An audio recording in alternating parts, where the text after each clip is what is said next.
In November 2024, we decided to simply stop reading about AI SEO theories and instead decided to start testing them to see which strategies actually achieved rankings in an AI model. This year, we went back through the CRM and could attribute roughly £106,000 in open pipeline to an AI model. And yeah, that's literally just about what we could trace. You see, most of the time you can't attribute everything all the way back to an AI model as of today, 26th of July, 2026, which is why messages such as this one are super important. Yeah, that's a billion-dollar company telling one of our clients' sales teams that they found our client consistently recommended in the top 3 through a variety of AI models, and that was the reason they reached out. But the biggest thing that we've actually found over the last 20 months or so was the fact that every single AI model has its own different strategies, its own ways of which it ranks or recommends a certain brand. Oh, I should have done like a nice drum roll there or something. And in this video today, I'm going to take you through 6 insane AI SEO strategies that you can use today to help increase the likeliness of getting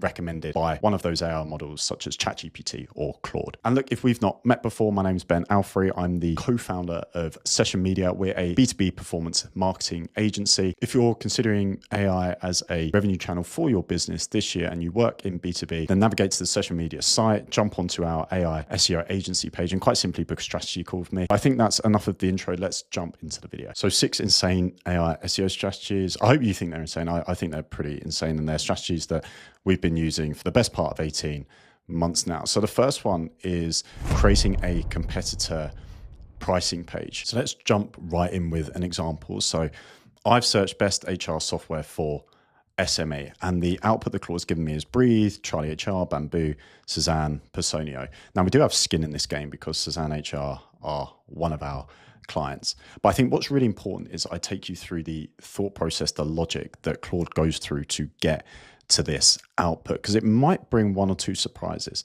So if I open up the initial query that it runs, what it does is it initially looks for best HR software listicle type content, largely on third-party but related domains. So we've got a People HR, we've got a Root HR, we've got a Payfit, we've got startups.co.uk, as well as a few others. Now, what it does is it uses these listicles here to essentially pull like a pool of providers that they want to consider. And then they send those providers essentially in to the next consideration request. Now, as we scroll down, this is a very Claude thing to do. What you'll notice is that they will start interrogating the pricing of all of these providers, but they're not looking at the pricing of the seed domain, which in this case would be Breathe HR. Oh no, if you look carefully, they're actually looking at third-party domains to determine the pricing of that provider. So we've got Capterra, we've got IT Click, we've got Expert Sure, we've got Gapsy, we've got GetApp, and then we've got the provided listed here. So you'll notice that all of these are talking about Breathe pricing, in many various different forms. So all of these third-party sites and some of these competitor sites are actually talking about Breathe HR's pricing. Now, once they've understood the consensus of Breathe HR's pricing, what do? Well, they do the same across all the other domains. So we've got Charlie HR, we've got Charlie pricing, how much it costs, Charlie pricing 26. And again, all of these are third-party domains, or 80% of them are anyway. So we've got Trust Radius, we've got Software Finder, Capterra, GetApp, Recruit Compare, G2. I've got a couple of G2 results there as well. And then we do the same for Bamboo, and then we do the same for Cezanne as well. So what we're actually finding is that if you have a piece of content that talks specifically about a competitor pricing or cost, you increase the likeliness that Claude will attempt to retrieve this information from the open web, because Claude has associated me asking for the best software solution for a specific vertical as being cost-led, and in this case SME. So they understand an SME is probably going to be a little bit more price sensitive, so they've gone very heavily down the pricing route, and their output is very heavily based on pricing itself. But they've then subsequently linked back to the seed domains in most of these cases, except ironically the Cezanne case and the Personio case as well. So these latter two ones, and I'll comment to this a little bit, shows that having these third-party reviews across these authority sites are also really important. But actually, not only could we have some of our information picked up by the Claude bot, but we might actually get it cited. So People HR, these guys are a competitor of Personio, but they're the ones that are getting cited as the valid source for Personio. But yeah, look, I know it feels a little bit sleazy, and look, we've had conversations with clients that don't feel super easy about it, but it works right now. It helps generate opportunities for a business, and I am firmly in the belief that you have to do the things that work in this moment, and this is one of them. But if you don't feel too great about that one, you might not feel too great about this second one. And the second strategy is creating a best X for Y listicle type content piece. So in this example, best software for industry, best HR software for SMEs. And it's not just creating one best X for Y article, ticking the box and saying, I've done that piece of content, I can park it and leave it now. It's actually creating several different types of content following this theme.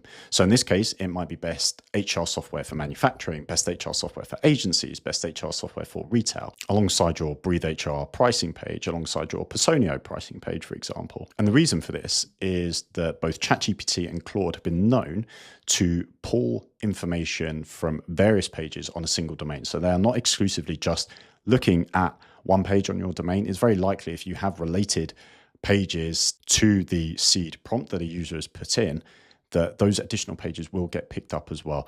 Let me start with ChatGPT to show you an example of how this works.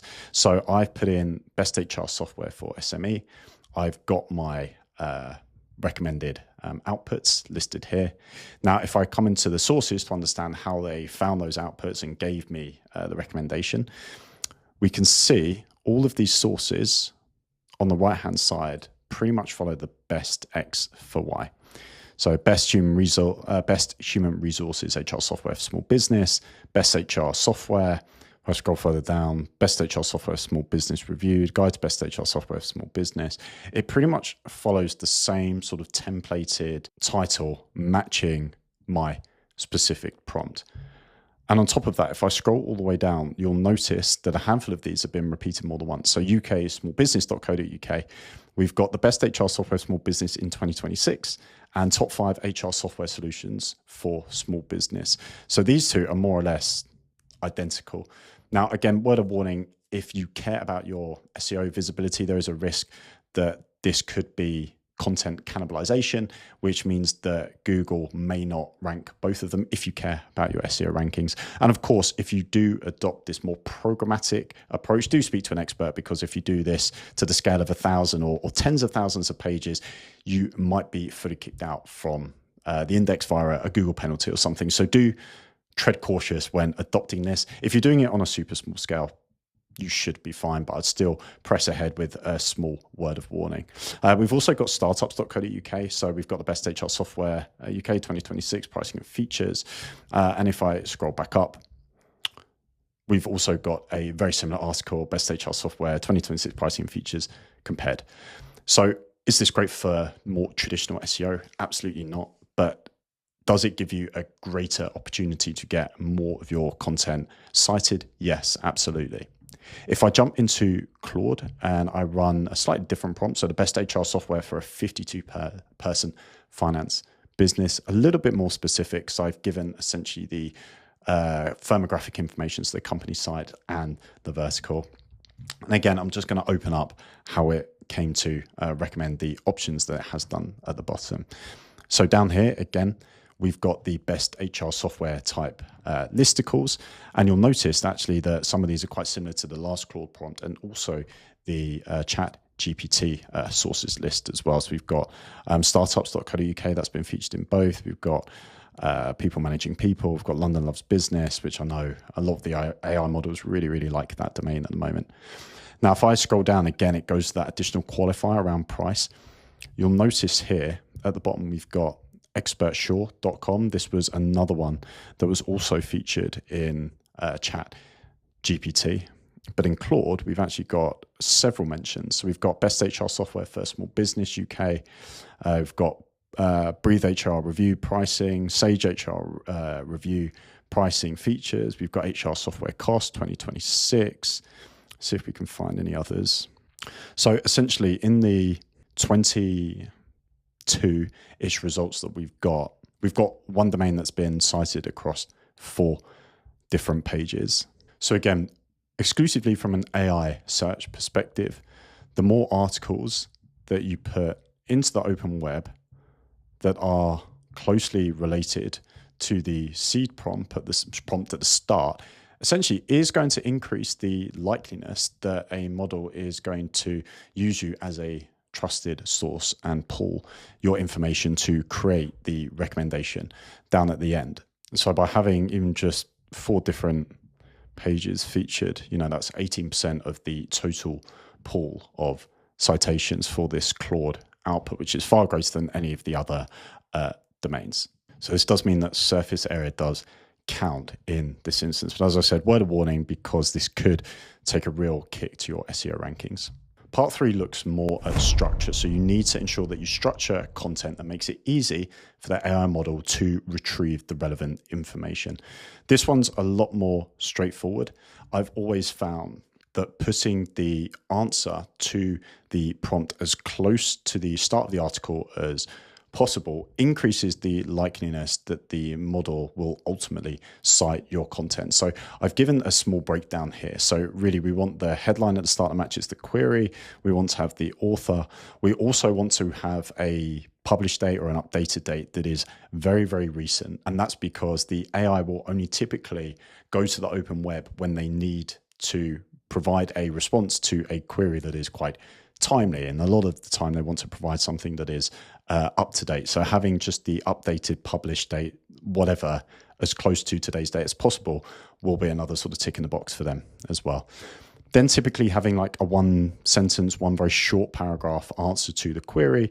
And then if we're looking at a best X for Y, if we're in the B2B SaaS space, quite often having like a nice comparison table, because the model can then essentially go and pick out which brand is best for which feature based on what you've written. Now, consensus obviously comes into this, and I will jump into that. That's super important. So this does not work in isolation, but trying to provide all that information as sharp as possible and then have the inner workings, sort of further down the page, will tick both the AI SEO box and the more traditional SEO box, if you like. So what I'll do is I'll jump into ChatGPT. Let's go back to these sources. Let's open up technology advice. And you'll notice that the content is very much structured in that way. So we've got our best X for Y. We've got our author.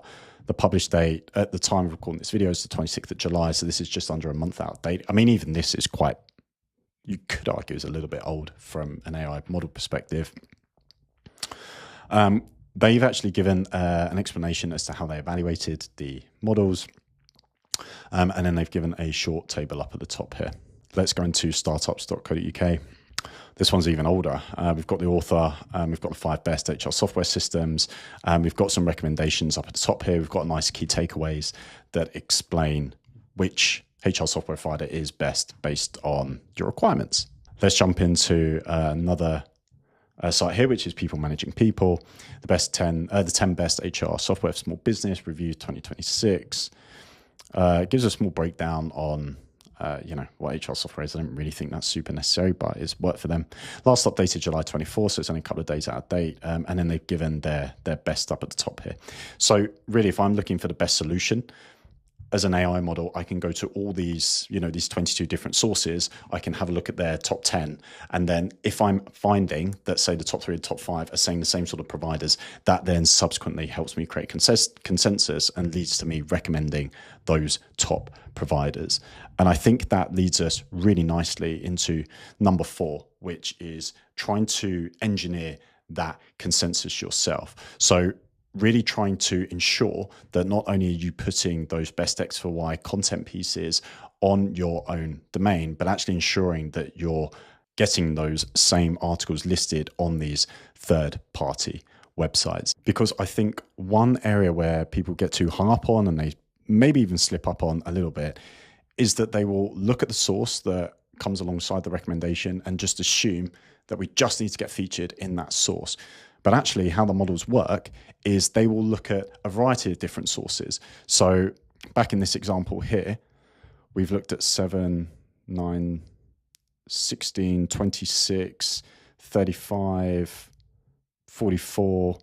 Claude has looked at 44 different sources and ultimately created a consensus that Breathe, Charlie, Bamboo, Suzanne, and Personio are the 5 best HR softwares for an SME. And they've done that because they are consistently seeing all of these brands appear in the top 3 or top 5 of all of those best HR software for SME type articles. And then they've done their own sort of market validation to go a little bit deeper on the pricing and things like that.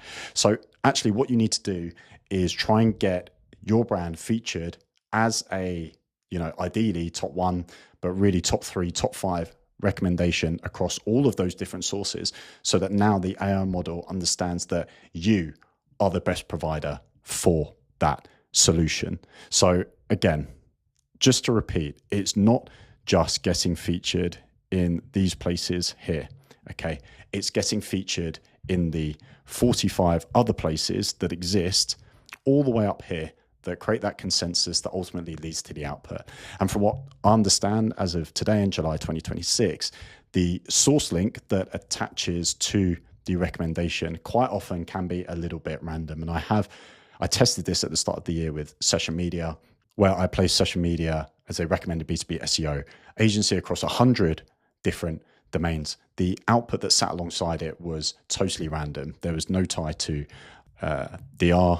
There was no tie to keyword relevancy. Oh, I can't write with this thing.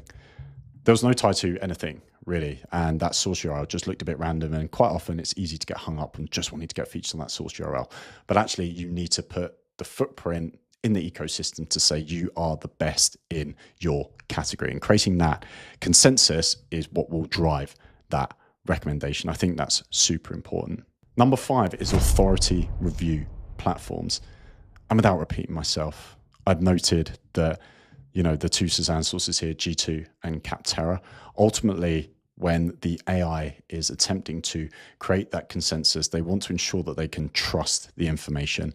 Now, my prediction here is that these types of sources are going to become even more important as the AI models mature the way in which they rank and recommend different sites. So if you are a B2B SaaS provider, get featured in the likes of G2, Capterra, get your customers to leave reviews about you on those sites, because I predict the models will only continue to go to these authority sites to pull the consensus and really understand objectively, hopefully from their perspective, what you're best at and where you're weakest. And again, this kind of ties in with the consensus bit, right? If you're featured across G2, Capterra, Forrester, Tech Radar, Software Advice, and consistently you are being reviewed as being in the Suzanne case, best HR software for SME in every single one, that's going to be an incredible amount of really, really strong consensus that the models are going to use. So get a profile on these sites, do push out to existing customers, ask them to give you a review, because this is something that will, I believe, set you up for the long term when trying to achieve that sort of longer term AI visibility. And number 6, believe it or not, is YouTube. So I ran this study of roughly 1,700 citations across the 5 major models and had a look at the types of sources that they cited. What I found was Google's AI mode, probably unsurprisingly, I said surprisingly, but it probably wasn't that surprisingly, cited YouTube in 50% of those cases. Now, I've seen various studies that jump between 30 to 50%. Of course, YouTube is owned by Google, Alphabet, so it makes sense that they're going to essentially push their own stuff, right? But what I also wanted to do was have a look at, okay, if they're citing YouTube, what types of channels are they citing? What type of content are they citing? And I'll tell you what, it was tough to pull any patterns out of it. If I give you some examples of what was being cited. So when I ran this for one of our clients, facilities management software space, they operate in 5 different markets across the UK and Europe and South America. When I went to jump into YouTube, see the types of videos that were getting cited, let me just actually show you on YouTube some of those videos that were being cited. They're nicely nestled in my history, back to back. So let's just have a quick eyeball of this. Now, one of the markets they operate in is Portuguese, which is why I've got quite a few Portuguese ones here. But let's just have a look at the view counts initially. 2.2K views, 14K views, 1.3K views, 227 views, 8.9K views, 8K views, 364 views, 364 views. So the view count range from quite a bit. You work in air conditioning maintenance or installation? Then This one here, 5.74K subs. Let me just open up a bunch of these and let's see what comes out the other side. Today we'll... Okay, this video 2 years old, 9.74K subs. Olá pessoal, This video here, 11K subs, 2 years old. Exato. This video here, 536 subs, 1 year old.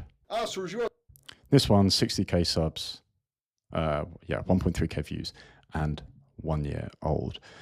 And this one here, how CAFM software transforms facilities management. So again, this is super anecdotal, so I probably need to do a little bit more research on this, but there didn't seem to be an obvious pattern anywhere. Now, I haven't looked at any of the external sources. So I said, I haven't really dug into this to any great scale. I was just spot checking a few of these sources. But those YouTube videos were some of the most cited YouTube videos of the year. You know, so I really sort of struggle to come to a conclusion as to what they're looking for. Now, the one general consensus that I pulled out of that was they all seem to be reviewing the software. So, you know, my prompt, which was related to looking for the best solution, best CAFM software solution, you know, kind of in that category. All those videos, from what I could see, obviously I don't speak Portuguese, but from what I could see, they followed that sort of format. So they were reviewing different vendors and, you know, our client's one of those vendors. So I do believe, and again, this isn't as validated as the other strategies that I've taken you through, but actually publishing sort of best X, Y videos is something that will help you win in the Google game anyway. So I think as Google search evolves, it will push more of its users into its AI mode, and actually having a surface area across YouTube of third-party creators talking, reviewing, even testing your solution against competitors, I think is going to be the long-term play. And that's before I even get into the compound benefits of creating YouTube, being on YouTube, and all the good stuff that comes out of creating a YouTube video. And on the subject of YouTube videos, I think that just about wraps us up. So if you've got to this point, I really appreciate it.